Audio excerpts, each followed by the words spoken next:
Hello, and welcome to episode number 14 of the 1-5. I'm your podcast hostess, Tricia Louis, the self-designated tech goddess, and I'll be coming to you weekly in this audio podcast format with great edtech tools, tips, and tricks.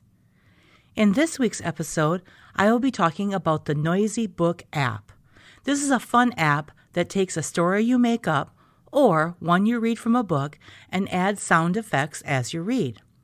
The app is free for iPhone or iPad and at one time had a 99-cent in-app purchase to unlock, saving more than one story. Thanks to a few emails to the developers of the app, I'm able to tell you that the app is now all free with all functions.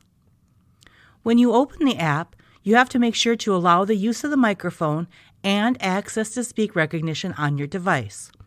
Once that happens, you simply start reading or making up a story, and the app adds the particular sound effects in. The app has nearly 800 of these sound effect words. Check the show notes for a link to a Google Sheet with about 600 of them listed, so you can use that as a guide if you are making up a story. Just as a note, saying the words, "the end," is a verbal cue for the app that your story is done, and then it saves it locally on your device.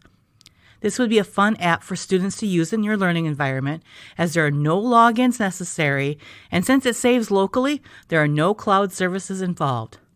You could give your students 3 to 5 or more words on the list to write a story, and then have them read it into the app to hear the sound effects. With the full functionality of the app unlocked, you can save your stories and be able to listen to them later.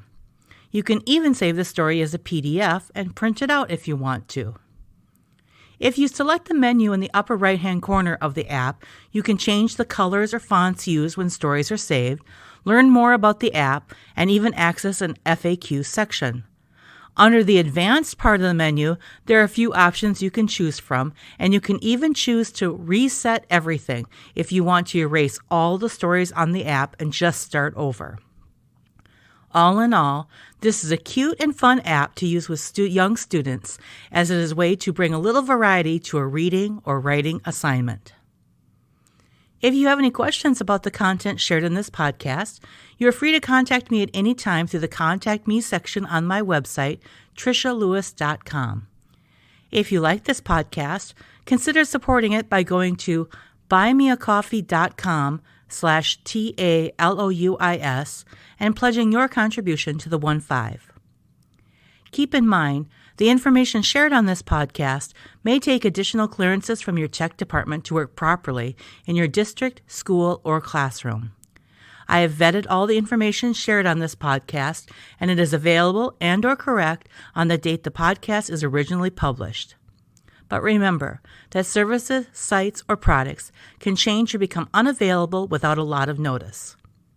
Thanks for listening, and join me next week for another episode of the 1-5.